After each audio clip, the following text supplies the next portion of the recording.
Happy Halloween, all you ghouls and ghosts out there. Yeah, it's your boy Hoplite. We're back on the channel here. It's been about a month. We're moving at the speed of science, whatever the hell that means. But yeah, you are back on the channel, and you are here, possibly on Halloween night, watching this third and final installment for the Fourth Industrial Revolution. That's right. Welcome back, everyone. Good to have you again. And today we're going to conclude the three-part series I'm doing on the Fourth Industrial Revolution by Mr. Klaus Martin Schwab. Yeah. These readings, I'm just going to give you a little bit of a heads up. He concludes the book without going into a lot of detail. It's a lot of philosophical gobbledygook. I'll call it that, for lack of a better term. It's a lot of platitudes, and I think we can get through this episode rather quickly. But I say that, and of course, it'll be 45 minutes to an hour. In any event, thanks for being here, as I said, and let's get a little bio for the World Economic Forum, because in the first two episodes, I spoke more on the bio for the author, Klaus Schwab, but let's talk about his brainchild, his organization, the World Economic Forum. You see right here, it's a nonprofit that was founded in 1971, of course, by Klaus Schwab. It's headquartered in Cologne, Switzerland, which is ironically one of the most wealthy regions of Geneva, Switzerland, Geneva being one of the wealthiest cities in Switzerland. And it's funded by 1,000 member companies, and these companies have typically $5 billion US in revenue per year. So you do the math on that. 1,000 companies times 5 billion. Yeah, they're not hurting for money, I guess is the point there. The annual meeting for the World Economic Forum is held January in Davos, Switzerland. And the only time it was not held during the course of the World Economic Forum's history was during 2021 due to the COVID-19 pandemic, which, as you know, was the worst event in human history. Yeah. They have an initiative that's called the Young Global Leaders Initiative. And that is essentially the World Economic Forum managing, partners of the forum who select young up-and-comers out in the world who seem to be, on the same team with the World Economic Forum, and they know how to play ball. And there's 800 of these chosen young leaders by the World Economic Forum. And if these young leaders participate in WEF activities and initiatives and meetings and whatever for 5 years, they become alumni. So it's kind of like being admitted to a university is what it sounds like. And there's several of these young leaders. Among the most prominent would be the Canadian President Justin Trudeau, who's wildly popular in Canada, I understand it. And I think Canada, via Justin Trudeau, recently announced that they will be banning the sale of handguns in the country of Canada. All new sales of handguns will be outlawed. So essentially, Justin Trudeau, who's among the young global leaders in the World Economic Forum, has just told his country that they're not going to be able to provide for their own personal defense, which is great, right? So there's that. All right. I'm not going to get into politics. Told myself this is just going to be about the book, and we'll jump into it right now. Part 3 of the Fourth Industrial Revolution. We jump to page 80, and Mr. Schwab wrote, "The critical danger is that a hyper-connected world of rising inequality may lead to increasing fragmentation, segregation, and social unrest, which in turn creates the conditions for violent extremism. The Fourth Industrial Revolution will change the character of security threats while also influencing shifts of power which are occurring both geographically and from state to non-state actors. Faced with the rise of armed non-state actors within what is already an increasing complex geopolitical landscape, The prospect of establishing a common platform for collaboration around key international security challenges becomes a critical, if more demanding, challenge. We live in a hyper-connected world where information, ideas, and people are traveling faster than ever before. We also live in a world of rising inequality, a phenomenon that will be exacerbated by the massive changes in the labor market I described earlier. Widening social exclusion, the challenge of finding reliable sources of meaning in the modern world, and disenchantment with the established elites and structures, perceived or real, has motivated extremist movements and enabled them to recruit for a violent struggle against existing systems. Hyperconnectivity does not naturally come together with greater tolerance or adaptability, as seen in the reactions to the tragic human displacements that reached a historic high in 2015. However, the same hyperconnectivity also contains the potential to reach common ground based on greater acceptance and understanding of differences, which could help bring communities together rather than driving them apart. If we do not continue moving in this direction, however, the alternative is that it will lead to increasing fragmentation. Okay, so this is under the section International Security. So he's talking about the Fourth Industrial Revolution creating a hyper-connected world, and that this hyper-connectivity could possibly give root to non-state actors engaging in what he is deeming extremism. So what is he saying? He's saying that, well, the Fourth Industrial Revolution is going to bring all of this life-changing technology to people, and people are going to feel disenchanted. They're going to feel as though their lives, which previously made sense, no longer have meaning. And they're going to possibly join together with other people who maybe think that, and they're going to turn violent. But it's our job via the World Economic Forum and with what we're going to see in the Fourth Industrial Revolution to ensure that this doesn't happen. And he mentions here, hyperconnectivity does not naturally come together with greater tolerance, as seen in the reactions to the tragic displacements that reached a historic high in 2015. Yeah, what caused the great human displacements of 2015? Well, I'll give you a hint. It had something to do with first world nations invading third world nations, creating conditions of war, and giving those people every reason to flee their homelands, right? These displacements did not come out of thin air. It's first world nations that have decided to civilize third world nations by giving them democracy or Coca-Cola or free Wi-Fi and saying, hey, you'll just have these things and then you'll learn to live the way we live. And then, oh, by the way, are you using the oil that's under your feet? Can we have some? Or the other resources. Like, there's no free ride. So we're not giving them democracy and all of this, great Western, fanfare as just a gift. But the displacement that was caused was because of the natural reaction of people in these locales is they don't want to be westernized. And maybe the Fourth Industrial Revolution is essentially just a fancy way of saying westernization. We're going to westernize the world. Everyone's going to be connected, and it's the Western world's job to maintain the order while it happens. And you got to ask yourself, well, what if people just don't want it to happen? What if they don't want to be plugged into the metaverse? What if they don't want to have AI in their homes? What if they don't even want internet? Like, how are these people going to get along with the rest of the world that does operate that way? Is there a place for them?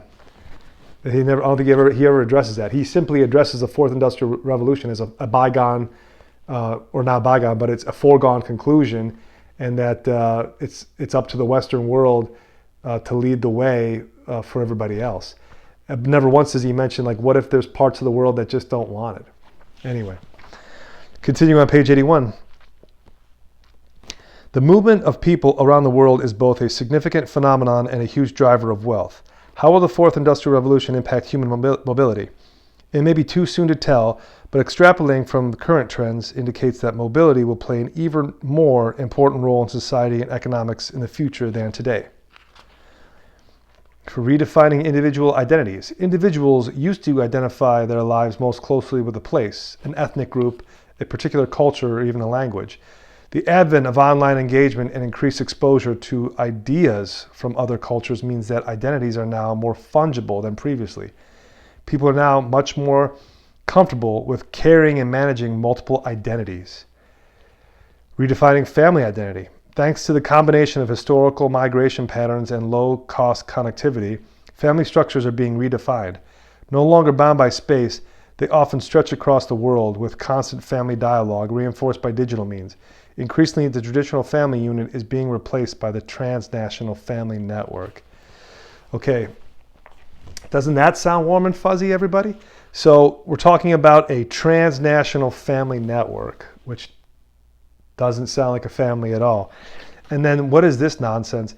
People are now much more comfortable with carrying and managing multiple identities. I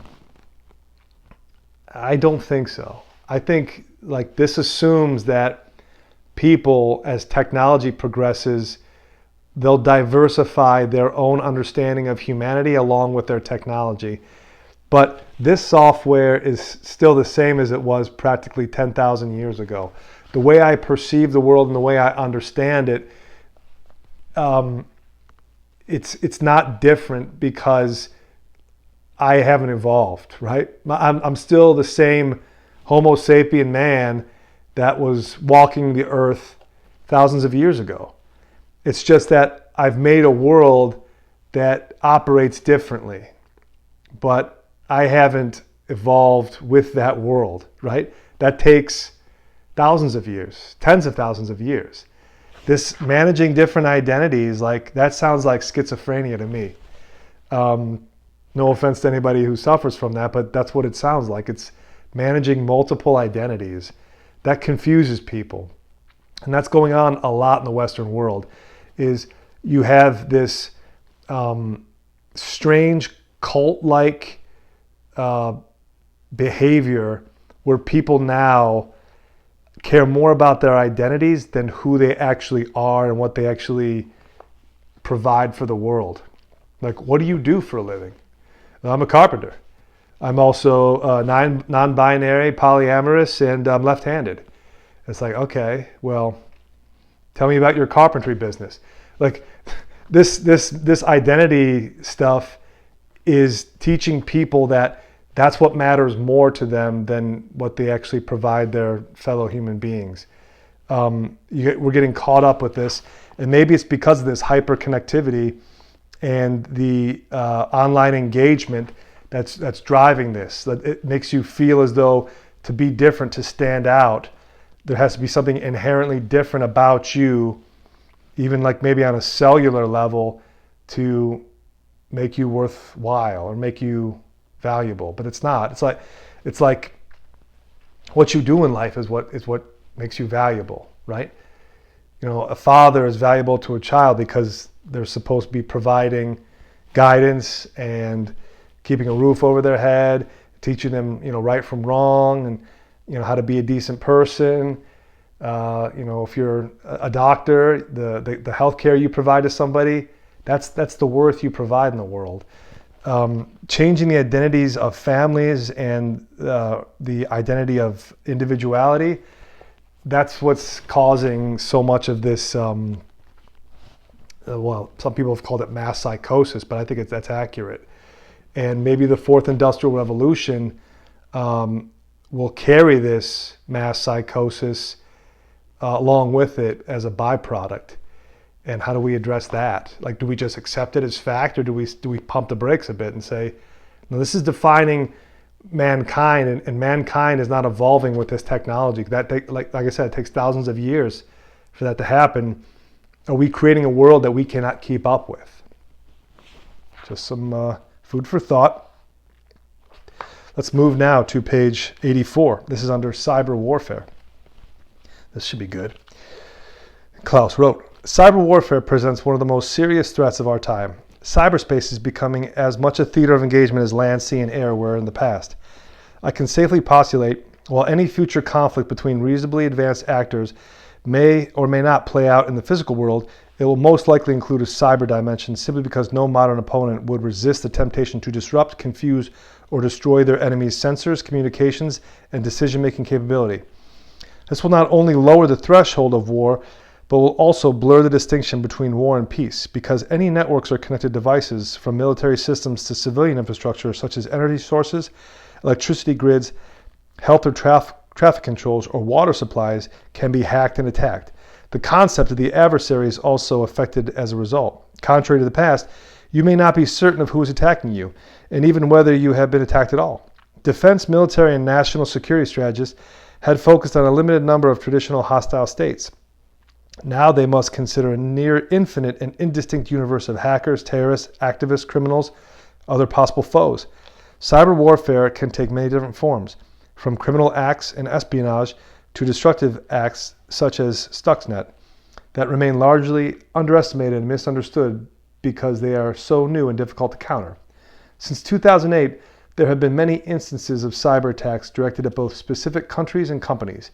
Yet discussions about this new era of warfare are still in their infancy, and the gap between those who understand the highly technical issues of cyber warfare and those who are developing cyber policy widens by the day. Whether a set of shared norms will evolve for cyber warfare, analogous to those developed for nuclear, biological, and chemical weapons, remains an open question. We lack even a taxonomy to agree on what amounts as an attack and the appropriate response, with what and by whom. Part of the equation to manage this scenario is to define what data travels across borders. This is an indication how far there is to go on effectively controlling cross-border cyber-based transactions without inhibiting the positive outputs from a more interconnected world. And this is an interesting point. He continues at on page 85. I think this one, it's kind of funny. He almost predicted what was going on in 2022. He says, the seabed and space are also likely to become increasingly militarized as more and more actors, state and commercial, gain the ability to send up satellites and mobilize unmanned underwater vehicles capable of disrupting fiber optic cables and satellite traffic. Okay.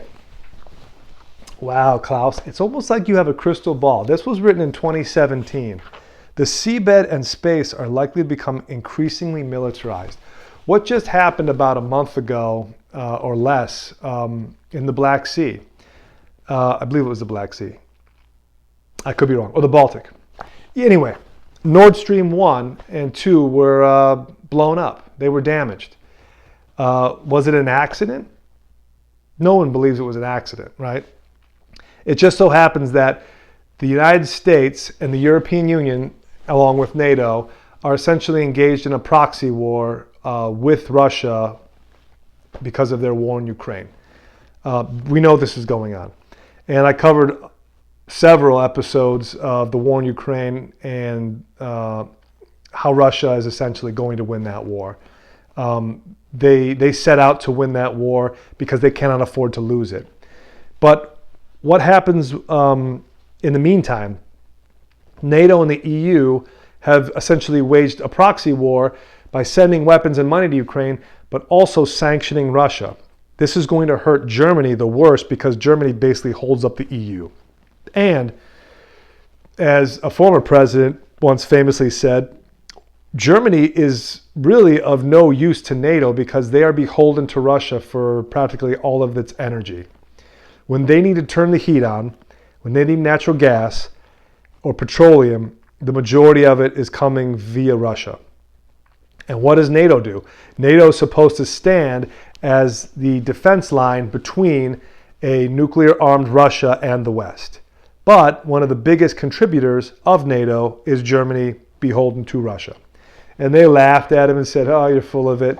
And look, here we are. We're going to go into a winter now in the next month, and Germany is going to hurt, and they're going to hurt badly because of this embargo on Russian energy. But then what happens? Nord Stream 1 and 2, or Nord Stream 1 gets blown up, and now Germany can't put the car in reverse. Who would have a motivation to do that? The United States, of course. It's the United States. The United States, and this is like a bread and butter mission for the Navy SEALs, is underwater demolition. When they go to school to learn this stuff, it's called BUDS, Basic Underwater Demolition Operations, BUDS. It's to teach these guys how to do operations at sea. That's what the Navy SEALs, even though they operate on land, that's where they earned their fame. And blowing up a pipeline that's undefended underwater in the middle of this sea is a cakewalk for them. And they did. Now Germany can't unwind the sanctions because their pipeline's destroyed. Meaning Russia, even if they turn the gas back on, it's going to go nowhere. It's going to take Russia probably at least a year or two to repair that. So it's interesting, Klaus Schwab mentions this, but then he mentions cyber warfare too. And a lot of people are theorizing now Russia to hit back at the West for blowing up the Nord Stream pipeline, which is going to cost Russia billions of dollars to fix, by the way. They're going to go after the underwater fiber optic internet and communication cables that connect the Western nations. And imagine a Russian Navy SEALs team, one of their Spetsnaz, they go down there and they start cutting fiber optic cables, and people start losing power all over the Western world, or they have no phone communications, or they have no internet communication. It'll be chaos. But this is the kind of stuff that happens in these proxy wars, is that you have the country of Ukraine, which unfortunately, I hate to say it again, it's going to be divvied up by Russia, whichever way it chooses. If it wants, it might just completely wipe Ukraine off the map.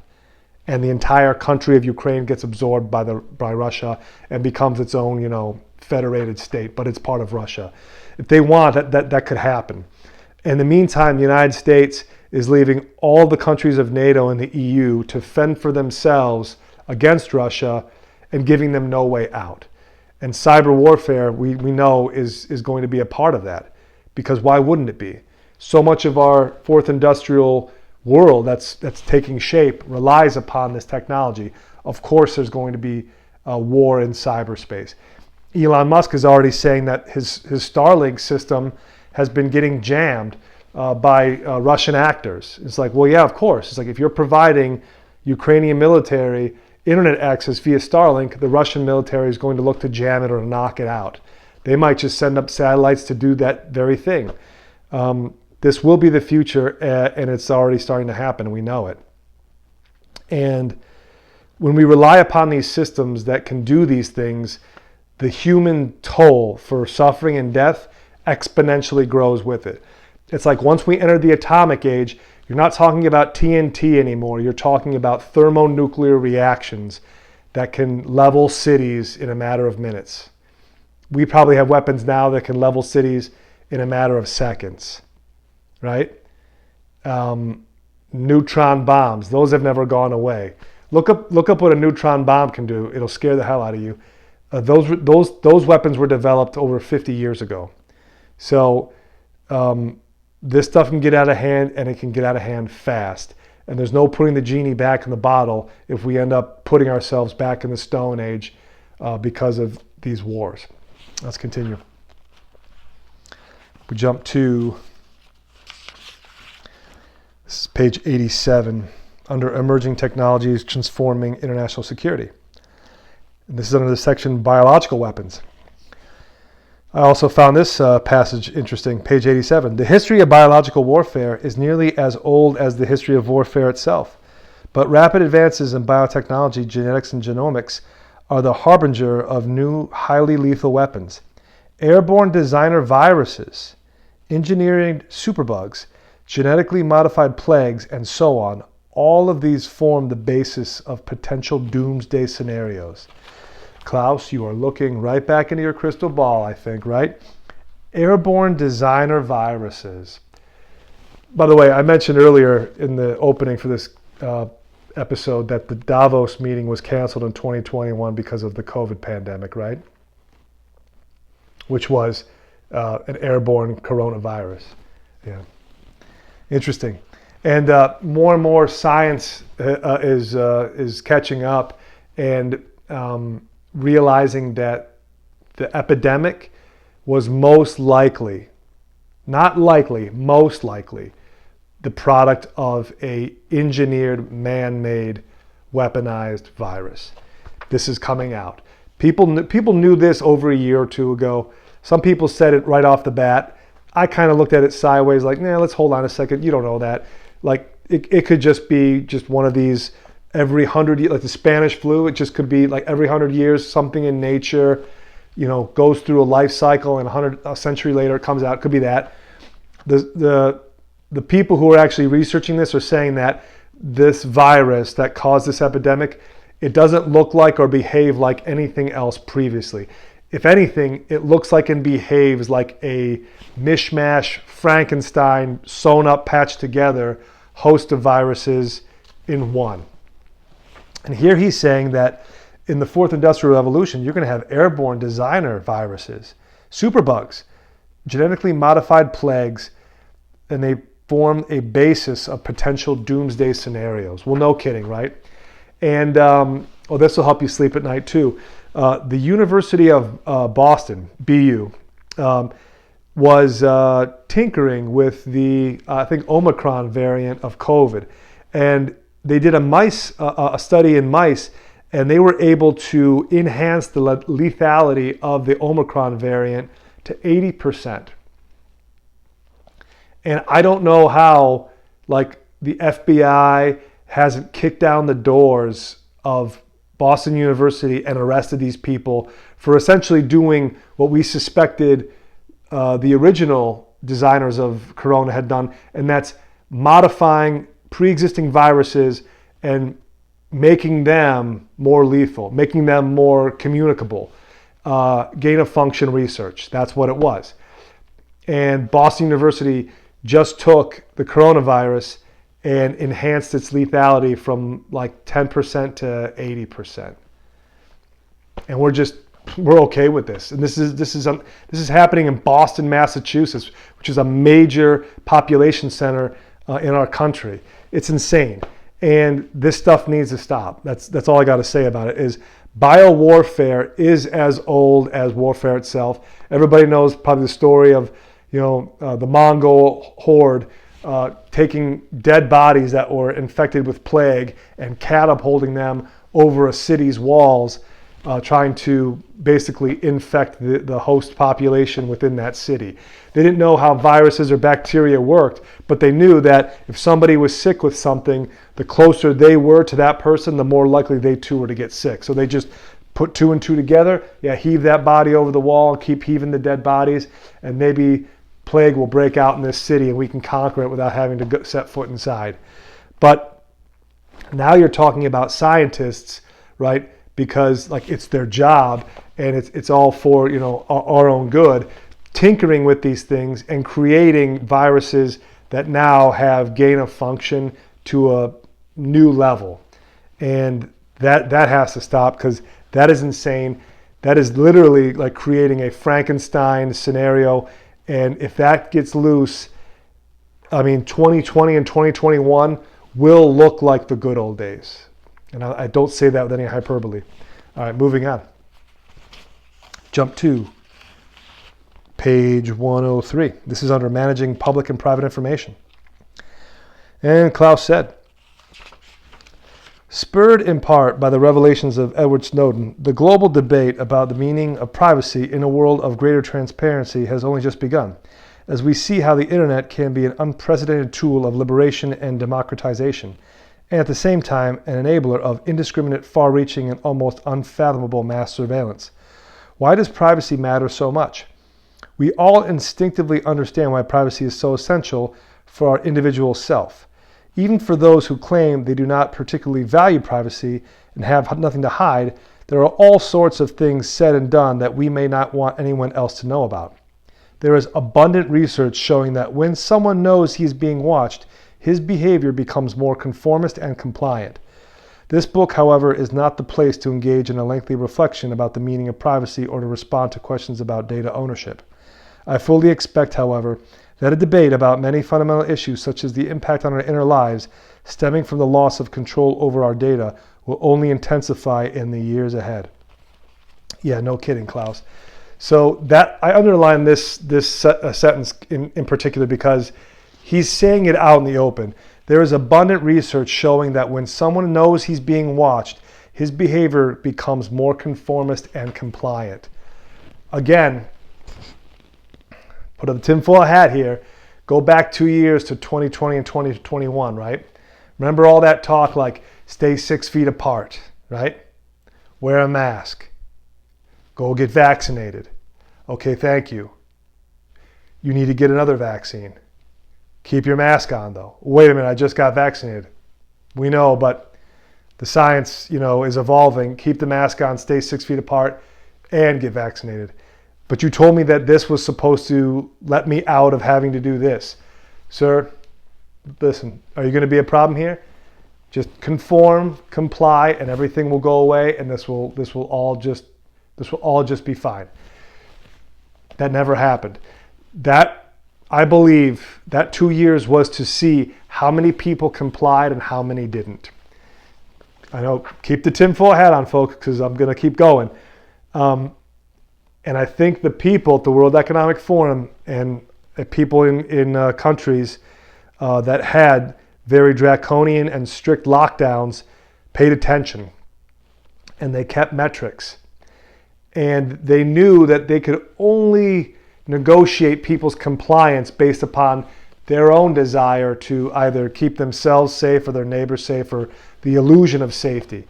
But the surveillance state is definitely catching up with the biotechnology state.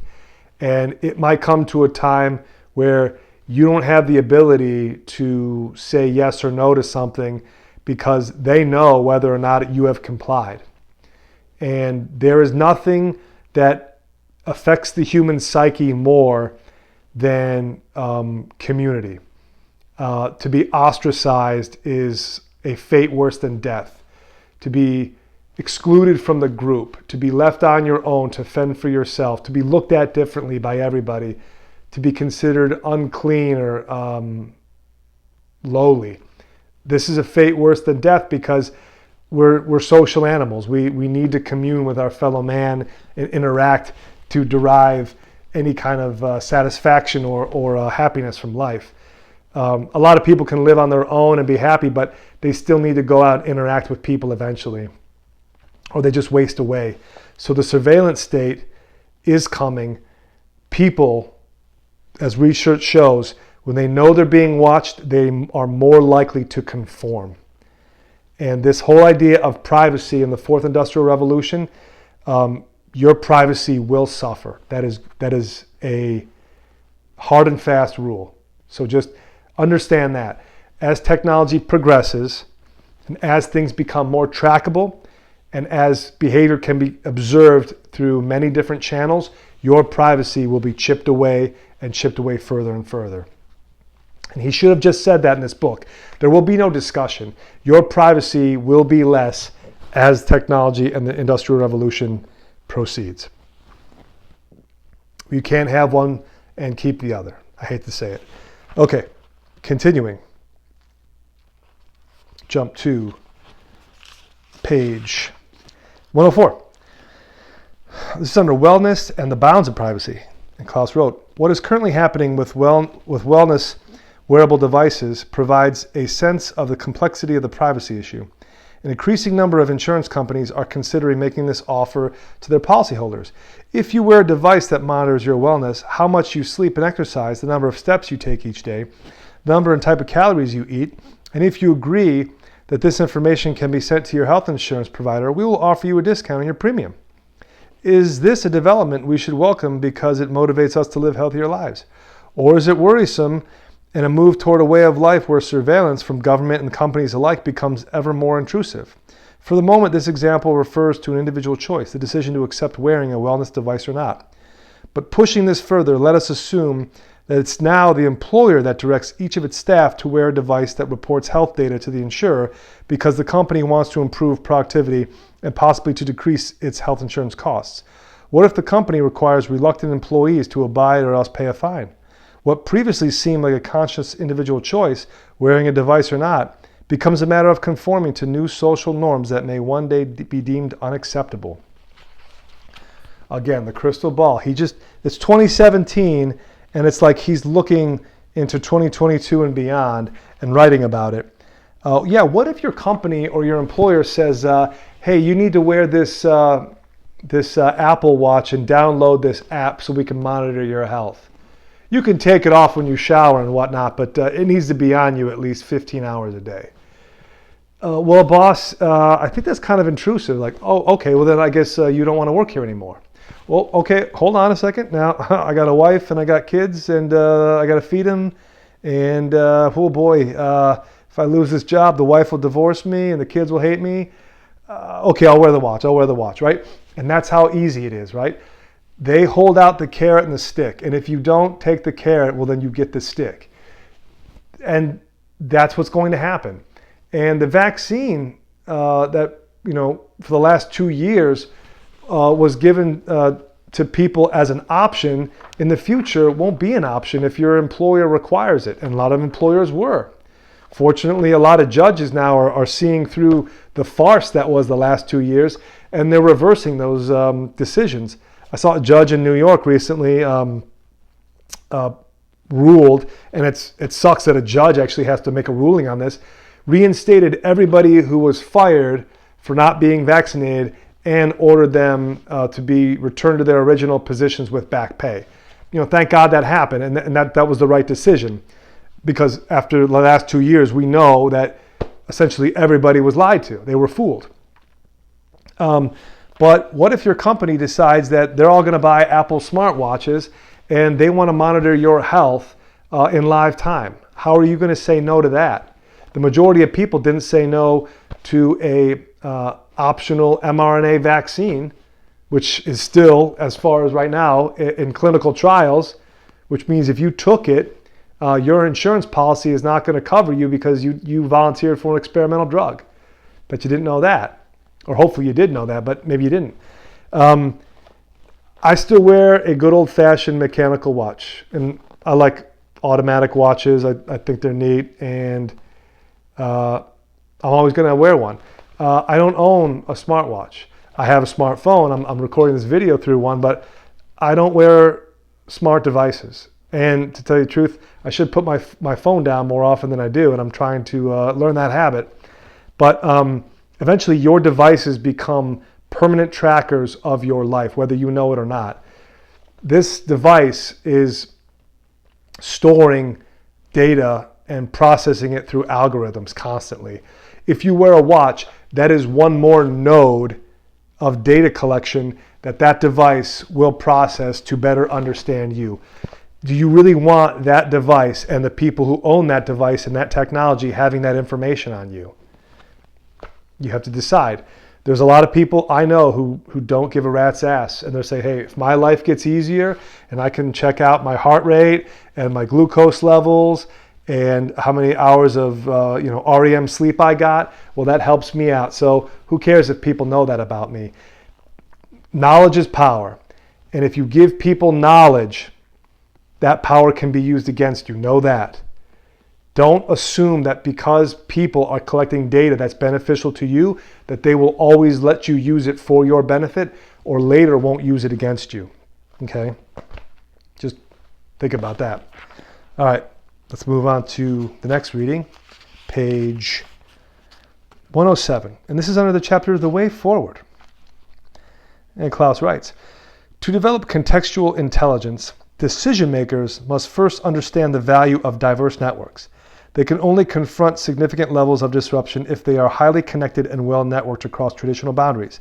Decision makers must possess a capacity and readiness to engage with all those who have a stake in the issue at hand. In this way, we should aspire to be more connected and inclusive. It is only by bringing together and working in collaboration with leaders from business, government, civil society, faith, academia, and the young generation that it becomes possible to obtain a holistic perspective of what's going on.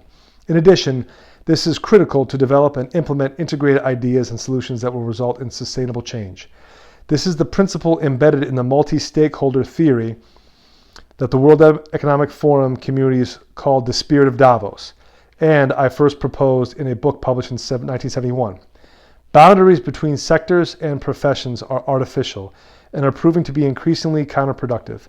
More than ever, it is essential to dissolve these barriers by engaging the power of networks to forge effective partnerships. Companies and organizations that fail to do this and do not walk the talk by building diverse teams will have a difficult time adjusting to the disruptions of the digital age. Okay, I always get leery when I hear these buzzwords like decision makers and stakeholders, right?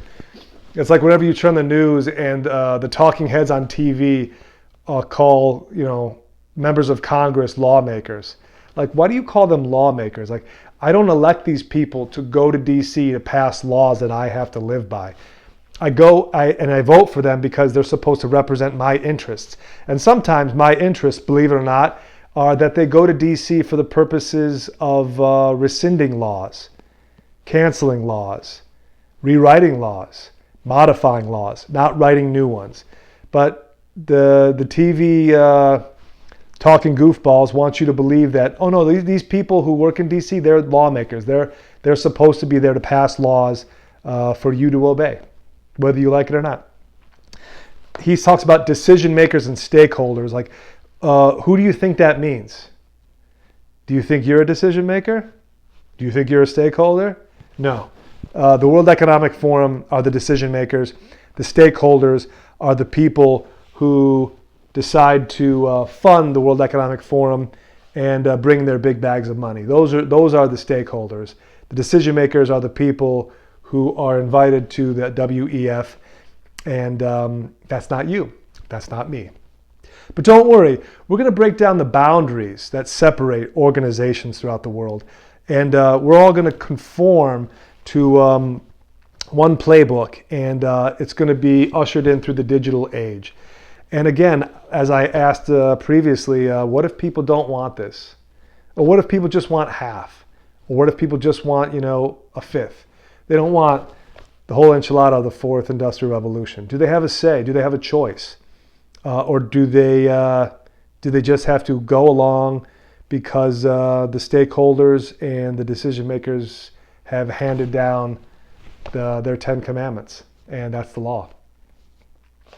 Again, he's not talking about as though you have a choice in this. He's talking about like how do we get there, and what's the most efficient and effective way to implement our future policies. Again, he's already talking like it's a fait accompli. All right, let's move on to page 109. This is under Inspired Intelligence, the Soul. And he wrote, sharing is the key idea here. As I mentioned previously, if technology is one of the possible reasons why we are moving towards a me-centered society, it is an absolute necessity that we rebalance this trend towards a focus on the self with a pervasive sense of common purpose. We are all in this together and risk being unable to tackle the challenges of the fourth industrial revolution and reap the full benefits of the fourth industrial revolution unless we collectively develop a sense of shared purpose. To do this, trust is essential. A high level of trust favors engagement and teamwork, and this is made all the more acute in the fourth industrial revolution, where collaborative, innovation is at the core. This process can only take place if it is nurtured in an environment of trust, because there are so many different constituents and issues involved. Ultimately, all stakeholders have a role in ensuring that innovation is directed to the common good. If any major group of stakeholders feels this is not the case, trust will be eroded. In a world where nothing is constant anymore, trust becomes one of the most valuable attributes. Trust can only be earned and maintained if decision makers are embedded within a community and making decisions always in the common interest and not in the pursuit of individual objectives. Right, so here we go with the we are the world communist talk. We're in this together. I can't tell you how sick I got, pun intended, when I kept hearing that phrase through 2020 and 21. It's like, hey, you got to do this because we're in this together. Did you do that? That thing? Because, we're in this together, pal. No, we're not. If I get sick and I go to the hospital, no one's coming to see me. Okay? You're not coming to see me. And I don't blame you. You don't know me and you don't owe me anything because we're not in this together. If I get sick, my insurance is going to cover my health care, and hopefully I'll get through it and I'll get back on my feet, and I'll be a stronger person. But we're not in this together as in like, oh, if you get sick, then I got to do something about it. You're on your own when it comes to this stuff. This nonsense that we're in this together, and that we need to put decision makers in the community to formulate and to create this this impression of trust in the population. How much trust do you have in your fellow man after the last 2 years? How much trust do you have in the decision makers after the last 2 years? I'll tell you where I am. It's less than zero. Meaning for them to get back to, I don't trust you and I don't distrust you, they're going to have to work damn hard to get back to even keel, right? They're in the negative as far as I'm concerned. And I've been pretty pissed about it, and I've kind of kept it to myself for the most part. But for me, trust is incredibly important. And I'll agree with him on that point. But when someone violates your trust, you need to believe them when that happens. They did it for a reason.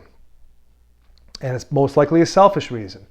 So to earn back that trust, they are going to have to work twice, if not 3 times as hard to get back to even with you, in my book. This idea that we're in this together and stakeholders have a role in ensuring that innovation is directed to the common good, that means you need to go out, carry forth our message, and to instill this idea in the people who aren't stakeholders or decision makers that they can trust us. Because that's the foundation of what we're looking to build here, is a network of interconnected people who can trust us. And we're working for the common good.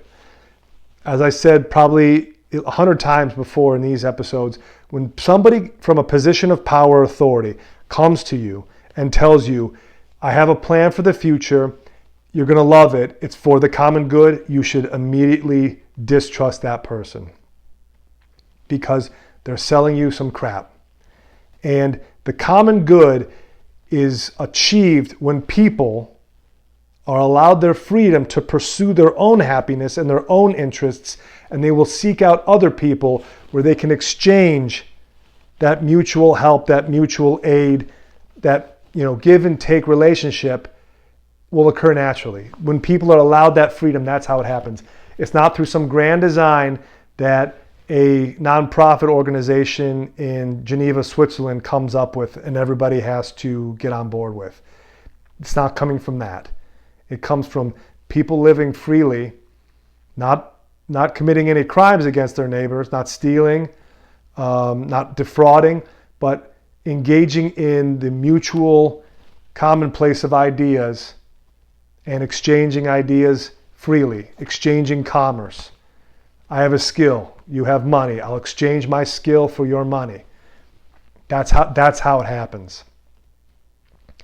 And this fourth industrial revolution will give many people new opportunities to do that, but a surefire way to destroy the trust of the people is for that power of that technology to be centralized by decision makers and stakeholders. Feel free to disagree in the comments. All right, last reading of the 3rd episode for the 4th Industrial Revolution. And Klaus takes us out on page 114. Let us therefore take collective responsibility for a future where innovation and technology are centered on humanity and the need to serve the public interest, and ensure that we deploy them to drive us all toward more sustainable development. We can go even further. I firmly believe that the new technology age, if shaped in a responsive and responsible way, could catalyze a new cultural renaissance that will enable us to feel part of something much larger than ourselves, a true global civilization. The 4th Industrial Revolution has the potential to robotize humanity and thus compromise our traditional sources of meaning, work, community, family, identity. Or we can use the 4th Industrial Revolution to lift humanity into a new collective and moral consciousness based on a shared sense of destiny. It is incumbent on us all to make sure that the latter is what happens. You can say that again, Klaus. It is incumbent upon us all to make sure the latter happens. And that means you and me. Not decision makers, not stakeholders. A true globalized, what does he call it? A true global civilization. That sounds like worldwide communism, and it is, because that's what he's driving at. And I hope you, the listener, have picked up on this, because we're going to jump into the next book and the book after that. And I believe that this was just laying the rails for the train that he and the World Economic Forum want to set up for a true global civilization, to break down your sense of identity, to break down your understanding of sovereignty, to destroy your idea of what it means to be a human who's a member of a family, who's a member of a community, who's a member of a city, who's a member of a state, who's a member of a country. To give up all that and to plug in and to become a citizen who manages multiple identities and lives in a true global civilization. And to me, that sounds like hell. But what do I know? Maybe you disagree, maybe you agree. And I'd like to read about it. So yeah, we're going to call it good here on the Fourth Industrial Revolution. And we're going to pick up with the next book. Here it is. I'll burst into flames. COVID-19, The Great Reset. The two things you're not allowed to say on YouTube, and there it is in one title. And I heard if you say Klaus Schwab while holding this book, looking into the bathroom mirror 5 times real fast, Klaus Schwab, Klaus Schwab, Klaus Schwab, I won't say it 5 times, he shows up and he puts a microchip in your butt. It's just what I heard. You know, if you think it's BS, try it tonight. It's pretty close to Halloween. Anyway, all joking aside, we're going to pick up with episode 1 of COVID-19, The Great Reset, also authored by Mr. Klaus Schwab of the World Economic Forum. And we're going to find out what this book is all about. But I think he already gave us some hints in the previous book where it could be going. But in any event, I appreciate you all being here. Hope you enjoyed it. Have a happy Halloween, and we will see you back here next time. Just wanted to say for everybody who's subscribed and gives me the thumbs up, I appreciate it. I've noticed that certain videos of mine will steadily rise over time. Like I think my Karl von Clausewitz's On War series has a couple thousand views now. My Samurai Literature series has a couple thousand with Takuan Soho and Yagi Munenori. But when I cover topics like the Ukraine war or Klaus Schwab and the World Economic Forum and the Great Reset, I'll get 5 to 10 views per day, and then it'll like level off around 70 or 75, and then I don't get any more views. So it's interesting that when I start covering these topics, people just start to tune out, which is interesting because in the first couple days that's not the case. But anyway, we have smart technology, so maybe something is going on and keeping that from happening. Who knows? But if you do me a favor, like, share, and subscribe. Leave a comment if you want to kickstart a discussion. Right now, if I see a comment, I will reply to it. If there's a question or you want some further detail or elaboration, I have no problem responding. So please feel free. But we will see you back here next time for part 1 of COVID-19 and the Great Reset. Till then, take it easy. And again, happy Halloween.